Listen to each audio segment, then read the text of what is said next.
In the heart of medieval Europe, beauty was not just a matter of appearance, it was a symbol of status, faith, and destiny. The medieval man was seen through two lenses, the rugged strength of the knight and the refined elegance of the noble courtier. To be called fair in those times was more than skin deep. It meant to embody courage, piety, and noble conduct. But what did this beauty look like, and how was it defined? To answer that, we must journey through castles, battlefields, and candlelit halls of the Middle Ages. The medieval world was a place of contrasts. Life was harsh, filled with wars, plagues, and famine, yet the ideal image of a man was shaped by ideals of chivalry, poetry, and courtly love. The noble knight, tall and strong, was admired not only for his victories in battle, but for the way his presence embodied honor and loyalty. He was expected to have broad shoulders, a commanding stance, and the ability to inspire awe. Yet, alongside strength, there was refinement. A true knight was also gentle in speech, graceful in manner, and often described in poetry as fair of face and noble in form. Paintings and manuscripts of the 12th to 15th centuries often depicted handsome men with flowing hair, smooth skin, and elegant posture. Long, wavy hair was considered a sign of beauty and youth, though in times of war, many cut it shorter for practicality. The beard, too, carried meaning. In some eras, a full beard symbolized wisdom and masculinity, while in others, a clean-shaven face was seen as refined and knightly. The balance between ruggedness and elegance was delicate and essential. The medieval church influenced beauty standards heavily. A man's beauty was seen as a reflection of his moral character. Pale skin often symbolized nobility, since peasants working in the fields were sunburnt and darkened by labor. A fair complexion meant one lived a life of privilege, not toil. Yet, strength and scars, too, had their place. A knight bearing the marks of battle was seen as even more honorable, his wounds a testimony to his bravery. Medieval fashion further enhanced male beauty. Rich fabrics such as velvet, silk, and fine wool distinguished nobles from commoners. A well-fitted tunic, richly dyed in deep reds, greens, or blues, embroidered with golden threads, turned a man into the living embodiment of grace. Leather belts, polished boots, and ornate cloaks completed the image. In courts, perfume oils, combed hair, and even jewelry were not unusual for men of status. Grooming was considered essential for nobility, even as peasants lived rougher lives with fewer luxuries. Yet beauty was not simply physical. It was also chivalric, rooted in ideals of bravery, loyalty, and courtesy. The medieval man was admired not only for his face or form, but for his actions. A man who risked his life for his king, who wrote poetry for his lady, who remained loyal to his comrades. He embodied beauty beyond appearance. This merging of body and spirit, of strength and refinement, defined the handsome man of the Middle Ages. As we enter this world through stone castles, candlelit chambers, and the clash of steel on battlefields, we begin to see that beauty in medieval times was a narrative. It told a story of power and grace, faith and fortune, scars and silk. The medieval man, whether knight or poet, carried his beauty as a symbol of who he was and who he was meant to be. If the medieval man's face reflected his soul, his hair, grooming, and clothing completed the story. In a time where appearance was tied to reputation, grooming was not a matter of vanity, it was a necessity. From knights riding into battle to noblemen attending royal banquets, beauty was carefully cultivated through fashion, style, and ritual. Hair was one of the most defining features of male beauty in the Middle Ages. In early centuries, long flowing hair was considered a symbol of strength and nobility. Kings and warriors alike wore their hair in waves that touched their shoulders. To have thick, healthy hair was a mark of vitality, a sign that one was strong, young, and blessed. In literature, noble heroes were often described as having golden locks or dark, flowing curls. By contrast, peasants who could not spend time on grooming often kept their hair short and practical, but fashions shifted. By the 13th and 14th centuries, many noblemen began trimming their hair shorter, cut just above the shoulders or styled in neat waves. The beard also carried symbolic power. A clean-shaven face suggested youth, refinement, and nobility, while a strong beard represented wisdom, maturity, and masculine authority. Knights sometimes kept neatly trimmed beards to look dignified, both on and off the battlefield. Others, especially those who embraced the rugged warrior image, allowed their beards to grow thicker, emphasizing strength over elegance. Beyond hair, there was clothing. Medieval garments were more than protection from the cold. They were statements of status. A nobleman could not simply wear plain wool like a peasant. His beauty was enhanced by fabrics and colors that spoke of wealth and refinement. Rich velvet robes dyed in crimson, emerald, or sapphire were popular in courts. These colors were not easy to obtain. Only those with resources could afford them. The deeper the dye, the higher the prestige. Jewelry was also a part of male beauty. Rings with gemstones, golden chains, and decorated belts were commonly worn by the wealthy. Cloaks lined with fur added both luxury and elegance. In portraits, noblemen often appeared in finely embroidered tunics, showing not only their fashion but their cultural taste. Grooming went hand in hand with hygiene. Despite myths that medieval people were always dirty, many nobles bathed regularly when water and resources allowed. Scented oils and perfumes were used to mask odors and to add a touch of refinement to one's presence. In battle, the knight's beauty was represented not by silks, but by shining steel. A knight in polished armor was not only terrifying to his enemies, but admirable to his allies. The glint of sunlight on a freshly polished breastplate symbolized discipline and nobility. For the squire polishing that armor, it was an act of devotion. For the knight wearing it, a statement of pride. The armor itself, though heavy, was crafted to appear as elegant as possible, with crests, emblems, and engraved designs. Beauty was not absent even in war. At court, elegance mattered even more. A nobleman who wished to impress ladies and gain influence would pay great attention to his appearance. His tunic would be carefully chosen, his hair oiled and combed, his speech rehearsed to charm. In such halls, beauty was not just visual. It was also about movement, posture, and grace. A man who walked confidently, who bowed with elegance, and who danced with poise was considered more handsome than one with only physical strength. Thus, grooming and fashion were not luxuries. They were tools of survival in medieval society. To look the part of a nobleman or knight was to confirm one's place in the hierarchy. Beauty, therefore, was not an accident. It was crafted, displayed, and lived. In medieval Europe, beauty was never only about the body. It was also about the soul. The church, the heart of spiritual life, played a powerful role in shaping what it meant to be beautiful. A handsome man was not simply one with fine features or flowing hair. He was expected to reflect piety, humility, and virtue. At the same time, the knightly code of chivalry added its own vision, beauty combined with bravery, honor, and courtly love. The church taught that outward beauty was fleeting, but inner beauty, the beauty of the soul, was eternal. A medieval man's appearance was often judged not by his face alone, but by whether he lived according to Christian virtues. A noble knight could be scarred, rugged, or weathered by war and still admired as beautiful because his courage and faith made him so. In sermons, priests often warned against vanity, but also reminded their audiences that a well-kept appearance reflected respect for God's creation. Religious art of the time reinforced these ideas. Saints and holy men were often painted with serene, gentle expressions, glowing halos, and humble clothing. To look holy, to carry oneself with grace, was seen as a kind of beauty in itself. Even noblemen tried to imitate these virtues in portraits, commissioning artists to paint them not only with fine garments, but with solemn and pious expressions. Chivalry added another layer. Knights were expected to embody the perfect balance between strength and gentleness. They were fierce in battle, but tender in courtly love.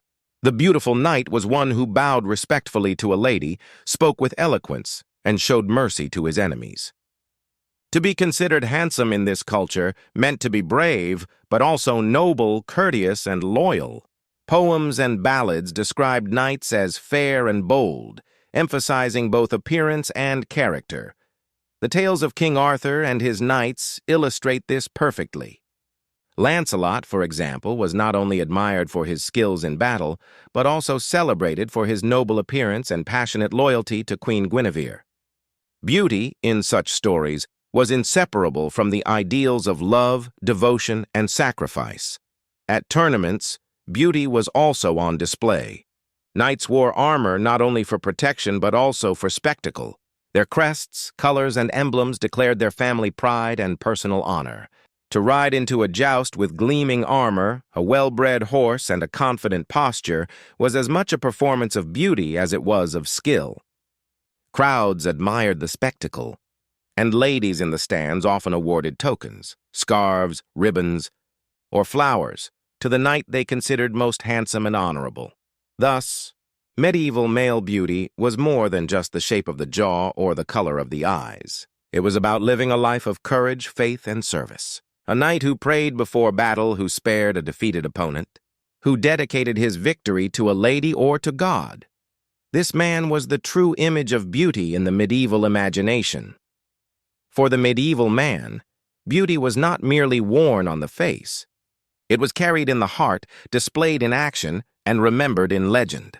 If medieval men were remembered in life for their deeds, they were immortalized in art and literature for their beauty. A portrait, a poem, or a painted manuscript could elevate a man's image beyond mortality. Art did not only capture the features of the face, it told the story of status, character, and virtue. To be drawn with noble lines or described in poetic verses was to enter history as an image of beauty. In medieval manuscripts, artists painted noblemen with serene, balanced faces, soft eyes, and smooth complexions. These images were rarely realistic. Instead, they symbolized ideals. A king might be depicted taller and more radiant than he truly was, his garments more ornate, his expression calm and divine. Beauty was not a record of reality, but a reflection of ideals, strength, wisdom, and grace. The illuminated manuscripts of the 12th and 13th centuries often show young knights with flowing hair, elegant postures, and bright robes. Their bodies are slim but strong, their stance is upright and noble. Even the colors chosen carried meaning. Blue symbolized loyalty, red symbolized courage, and gold symbolized divine favor. Through art, beauty became a language of symbolism, telling viewers what kind of man they were seeing. Literature painted its own portraits.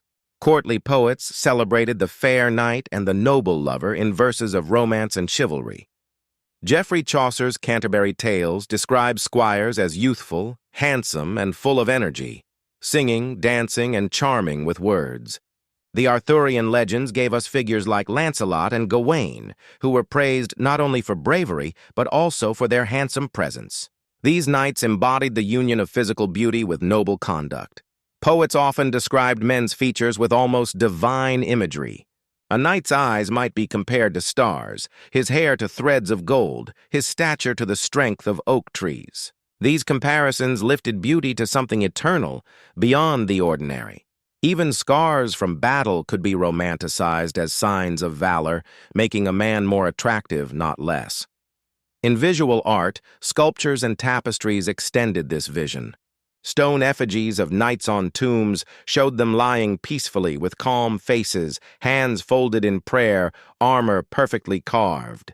To die as a knight was to be remembered beautifully, even in stone. Tapestries hung in noble halls displayed scenes of tournaments, hunts, and dances, always with handsome men standing tall. Their features carefully crafted to fit ideals of the time. But art also carried warnings. Some manuscripts showed the vanity of men, portraying them gazing into mirrors or being tempted by pride. These images reminded viewers that beauty without virtue was empty. A man who looked noble but acted sinfully was not truly beautiful. The church encouraged artists to show humility as the highest form of beauty. Thus, in both brush and verse, the medieval man was shaped into more than a person. He was an ideal. To see him in a painting or to read of him in a poem was to witness the combination of physical charm and inner nobility. His beauty lived not just in his body but in the imagination of those who painted, wrote, and remembered him. Through art and poetry, the medieval man became eternal, his beauty shining across centuries, preserved in parchment, stone, and song. In the medieval imagination, the image of male beauty stood on two very different stages, the battlefield and the royal court. On one side, the warrior's rugged strength defined him as handsome, scarred, weathered, yet noble. On the other, the courtly lover was admired for refinement, elegance, and grace. These two ideals often lived in tension, yet together they shaped what it meant to be a beautiful man in the Middle Ages. The warrior was admired for his raw power. He was tall, broad-shouldered, and hardened by the weight of armor and the clash of steel. His scars were not flaws, but badges of honor. A scarred face told the story of courage, each mark a reminder of victories and survival. Even dirt and sweat could add to his appeal, symbols of a life lived in bravery. To see a knight returning from war, armor dented and face grim, was to see beauty forged in suffering. At dawn on the battlefield, the warrior's image was majestic. His horse stamped the earth, his armor caught the rising sun, and his presence inspired fear in enemies and pride in allies.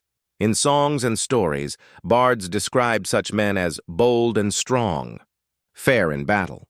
Their beauty was the beauty of action, the rhythm of a sword, the thunder of hooves, the defiance of standing unbroken in chaos. In contrast, the courtly lover's beauty lay in refinement. He was graceful, soft-spoken, and dressed in silks and jewels. His hair was carefully combed, his robes chosen for elegance, and his speech filled with poetic charm. In the halls of nobility, he did not wield a sword, but a lute, a poem, or a dance. His beauty was not rugged, but polished, crafted to win admiration and affection. Poets celebrated the courtly lover as the ideal of romance. He was gentle toward women, humble in devotion, and skilled in expressing love. To see him was to see a man glowing with charm, his elegance flowing as easily as his verses. For many, this refinement was the true beauty of nobility, not scars or strength, but eloquence and sensitivity. Yet the warrior and the lover were not always separate. Many knights were expected to embody both. On the battlefield, they showed raw power. In the court, they displayed elegance. A knight could ride into war by day and sing poetry by night. The perfect man of the Middle Ages was both terrifying in battle and enchanting in the ballroom. This duality gave medieval beauty its depth. A rugged face scarred by war could be softened by noble manners. A graceful courtier could still prove his courage with the sword. The balance of these two roles created the complete image of the medieval gentleman. Thus, beauty was not one shape, but two faces of the same coin. The warrior who fought with steel, and the lover who conquered with words. Beauty in the Middle Ages was not merely a matter of appearance, but a reflection of status, discipline, and health. From the noble courts to the humble villages, grooming and hygiene shaped how men were perceived, as handsome, respectable, or powerful. Though modern audiences often imagine medieval Europe as dirty and unkempt, the truth is far more complex. Men, whether peasants or nobles, pursued their own rituals of beauty, influenced by religion, culture, and necessity. In the castles and courts of medieval Europe, noblemen devoted significant attention to grooming. Their appearance was not only personal vanity, it was political. A clean face, neat hair, and elegant dress reflected not just beauty but power, wealth, and refinement. Noblemen often bathed in perfumed waters, sometimes mixed with herbs like rosemary or lavender. These baths were seen as both cleansing and medicinal. After bathing, they applied oils or balms to soften their skin. Hands and nails were carefully cleaned. Unkempt nails were considered a sign of poor breeding. Hair care was equally important. Long, flowing hair was a symbol of youth and vitality. Men with noble status often wore their hair to their shoulders, brushed smooth with combs carved from ivory or bone. Some even lightened their hair with sun exposure or rinses made of chamomile, as fair hair was admired in certain courts. Beards were another matter of style, sometimes trimmed into elegant shapes, sometimes shaved completely depending on the trends of the time. Clothing completed the image. Brightly dyed fabrics, imported silks, and embroidered cloaks signaled beauty and authority. A nobleman's appearance was not only for himself, but also for the courtly dances, feasts, and ceremonies where impressions mattered most. For peasants, beauty was more practical, shaped by labor and necessity. A peasant's hands were rough from work, skin browned by the sun, and hair often cut short for convenience. Yet this rugged appearance had its own charm. To many women of the time, strength and endurance were themselves signs of beauty. Peasants did not bathe as frequently as nobles, but they did wash regularly in rivers, wells, or wooden tubs. They used simple soaps made of animal fat and ash. Though perfumes were rare, they might rub herbs such as sage or mint onto their skin for freshness. Clothing was plain, wool tunics and leather belts, but kept tidy as much as possible. Especially for Sundays and festivals, peasants valued cleanliness within their means, not as a luxury but as a necessity for health. Their form of beauty was not delicate refinement but honest strength, shaped by survival. Religion strongly influenced how men approached beauty. The church encouraged modesty, warning against excessive vanity. A man who spent too much time grooming could be accused of pride, one of the 7 deadly sins. However, cleanliness was also tied to holiness. Priests reminded people that bathing the body was not only healthy, but symbolic of purifying the soul. In monasteries, monks kept their hair shaved into the tonsure, a circle cut that symbolized humility. Their robes were plain and their grooming minimal. Yet their cleanliness was often strict, as monasteries maintained baths, herbal remedies, and even rules for washing before prayer. Thus, while vanity was frowned upon, basic grooming and cleanliness were seen as moral obligations, balancing body and spirit. Yes, even men sometimes used cosmetics in the medieval world. Fair, unblemished skin was prized, especially among nobles. Recipes for skin lighteners included mixtures of vinegar, egg whites, and powdered herbs. Spots and scars were treated with salves made of honey or animal fat. For hair, men used herbal rinses, rosemary to darken, chamomile to lighten, nettle to strengthen. Beard oils were also common among wealthy men. Even teeth were cleaned, often with cloths, crushed herbs, or powders made of salt and charcoal. While peasants rarely had access to these luxuries, they too relied on herbs and natural remedies for grooming. For instance, mint leaves for fresh breath or sage water as a rinse. What made a man beautiful in daily medieval life was not just his face, hair, or clothing. It was the whole impression of discipline, health, and character. A nobleman's polished appearance reflected wealth, refinement, and education. A peasant's rugged form reflected strength, endurance, and honesty. A monk's humble grooming reflected purity and faith. In the Middle Ages, beauty was not simply the shape of a face or the strength of a body. It was worn on the skin through fabric, color, and symbol. The way a man dressed defined how others judged him, and clothing became the language of beauty, wealth, and virtue. To walk into a medieval hall was to see a theater of cloth and color.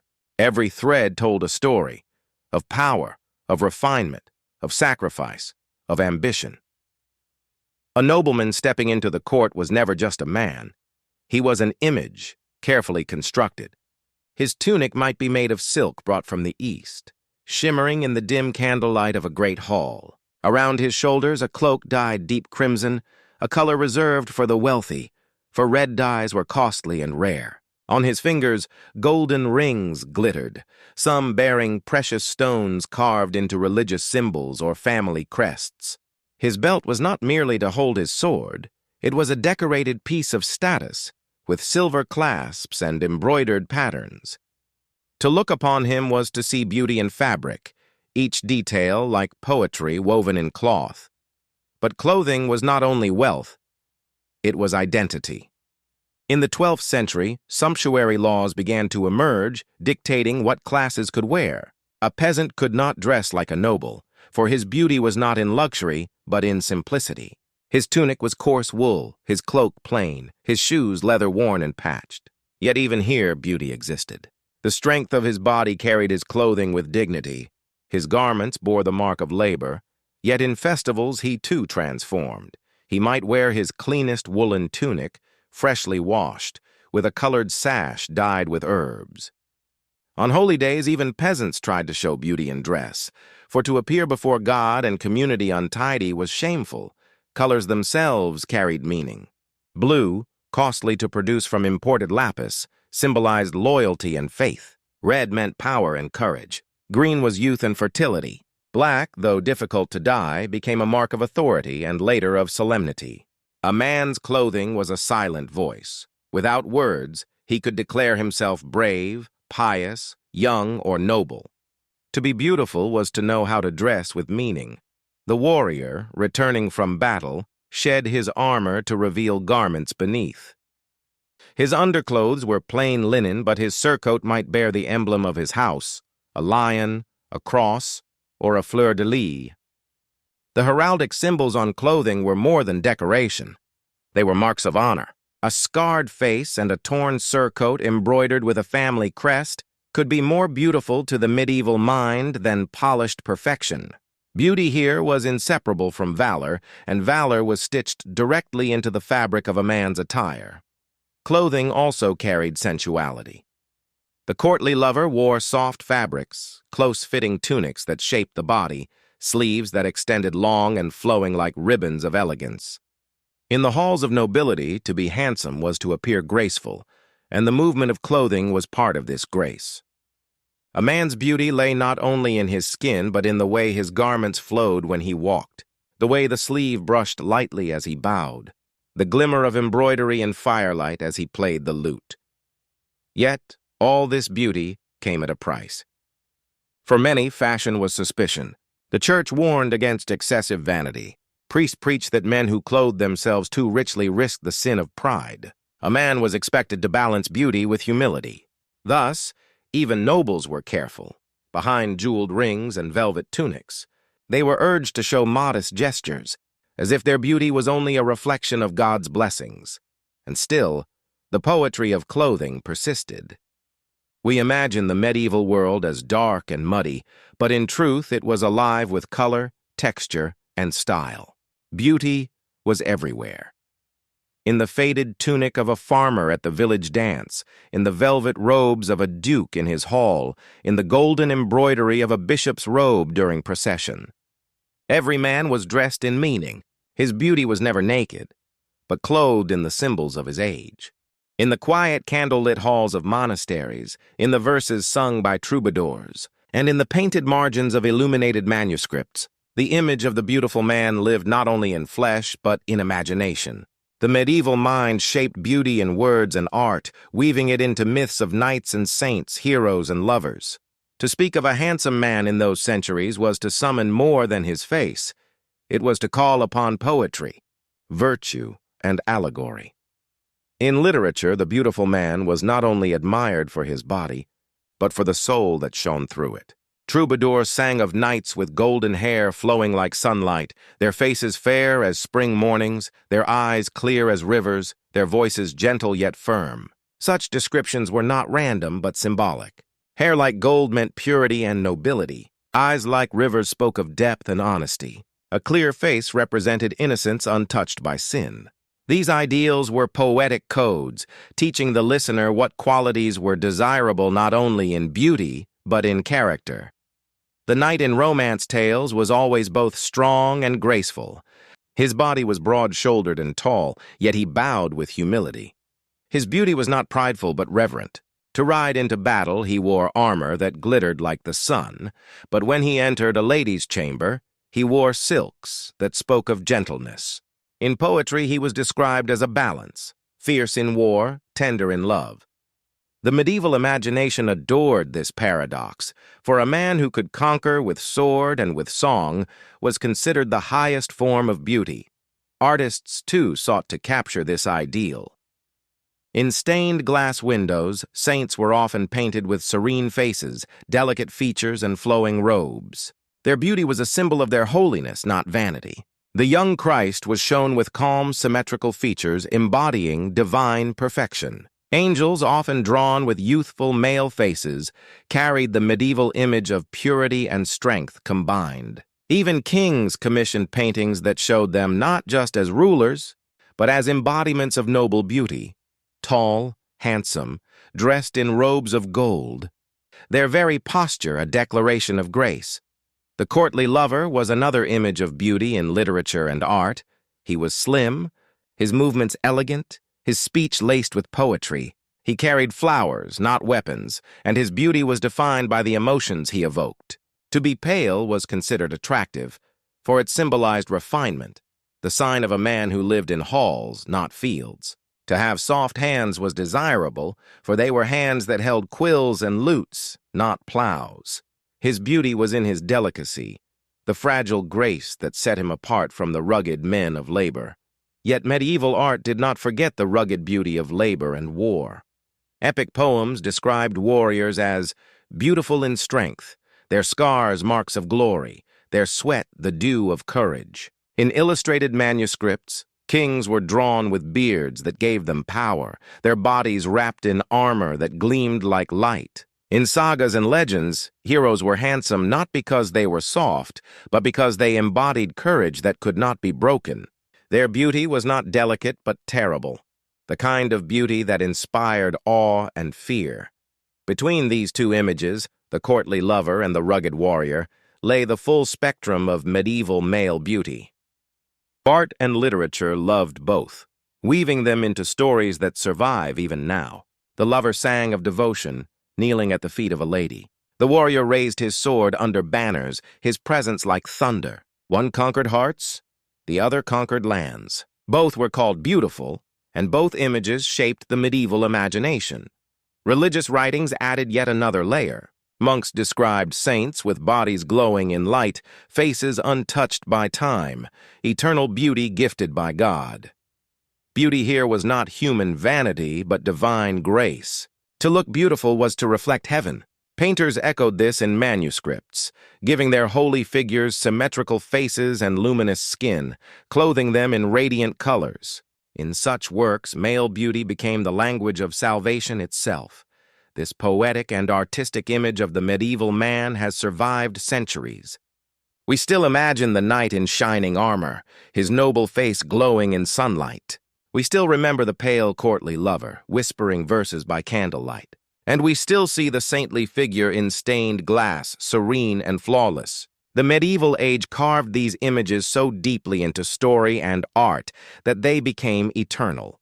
To walk through the medieval imagination is to see beauty not only in the flesh, but in the soul, in the symbol, in the poetry of life. A man was handsome not only because of the way he looked, but because of the virtues he carried, the stories told about him, the art that immortalized him. In the Middle Ages, beauty was not vanity. It was a mirror of character, a vision of virtue, a dream made flesh in words and images.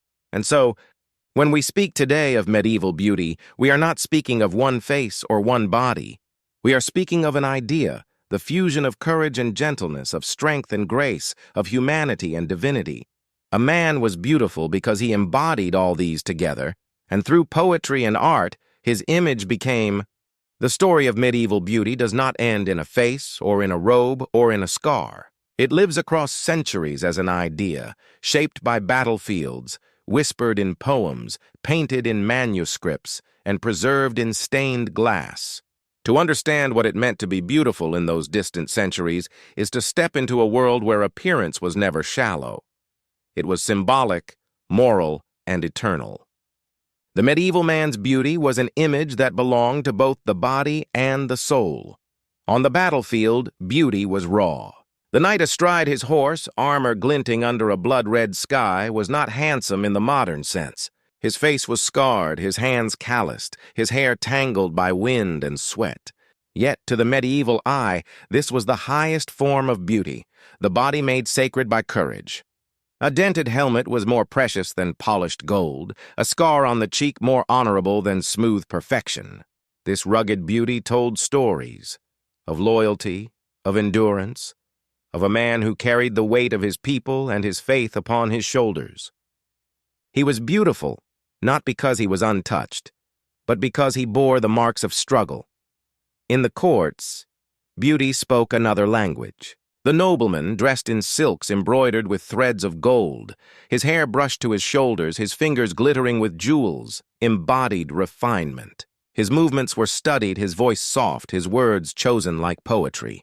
He was handsome because he could charm not only with his looks, but with his manners. He was the courtly lover, pale and delicate, who conquered not with the sword, but with the lute, the dance, and the whispered verse. In the firelit halls of nobility, Beauty was grace, elegance, and the power to inspire devotion. And yet between these two images, the warrior and the lover, there stood the figure of faith. In monasteries and churches, beauty was tied to holiness. Saints were drawn with luminous faces, their features calm and symmetrical, their robes flowing with divine light. To look upon their portraits was to see a kind of beauty that transcended flesh, a beauty that belonged to the eternal. For monks and priests, grooming was humble, robes plain, and hair cut in the tonsure. Their beauty was not for desire but for reverence. The saint was beautiful because he reflected heaven, because his body itself was a mirror of purity. In the villages, too, beauty had its place. The peasant in his coarse wool tunic, his skin darkened by sun, his body hardened by labor, carried another kind of dignity. His beauty was not in jewels or poetry, but in strength, in the way he endured, in the way he provided. At the harvest festival, when he wore his cleanest tunic and tied a bright sash dyed with herbs, he too stepped into beauty, showing the community that even the humblest man could shine with pride. His beauty was honest, rooted in the earth. The medieval imagination tied all these images together in art and literature. Poets described the knight as both fierce and gentle, the lover as both delicate and noble, the saint as both serene and strong. Painters illuminated manuscripts with images of kings in regal robes, saints in radiant light, peasants in their fields, and warriors in battle. Beauty was not a single standard. It was a spectrum, an ideal shaped by role and virtue. The battlefield, the court, the church, the village, each space had its own face of beauty, but all faces were part of one story. To live as a man in the Middle Ages was to wear beauty like a garment of meaning. A scar meant courage. A jewel meant wealth. A pale face meant refinement. A plain robe meant humility. A strong back meant endurance. Nothing was only appearance. Every detail was a symbol. To be beautiful was to embody values, strength, grace, faith, dignity. And perhaps that is why medieval beauty has never died. In films and novels today, we still dream of the knight in shining armor, his face stern but noble. We still imagine the courtly lover, his sleeves flowing, his words romantic. We still admire the saintly figure in stained glass, serene and radiant. Even the rugged peasant with his honest strength remains a symbol of simple dignity. These are not accidents. They are the echoes of medieval imagination carried into our own age. In the medieval world, beauty was not vanity. It was an ideal. It was a story told through the body, the clothing, the scars, the symbols. A man was beautiful not only for how he looked, but for what he represented. He was beautiful if he fought bravely, if he spoke gently, if he prayed humbly, if he lived honestly. His beauty was a reflection of his soul. And so, when we look back upon those centuries, we do not see only faces. We see the battlefield glowing in dawn light, the court shimmering in candlelit silks, the monastery quiet with prayers, the village alive with rustic laughter. We see beauty everywhere, in the scar, in the robe, in the prayer, in the dance. Medieval male beauty was not one image, but many, each carrying its own truth, each woven into the fabric of an age. The legacy of medieval beauty remains with us still. It whispers in stories, glimmers in art, and shines in our imagination. For beauty, in the end, was never just about the body. It was about courage, faith, grace, and strength. And those qualities, eternal and universal, make the medieval man still beautiful today.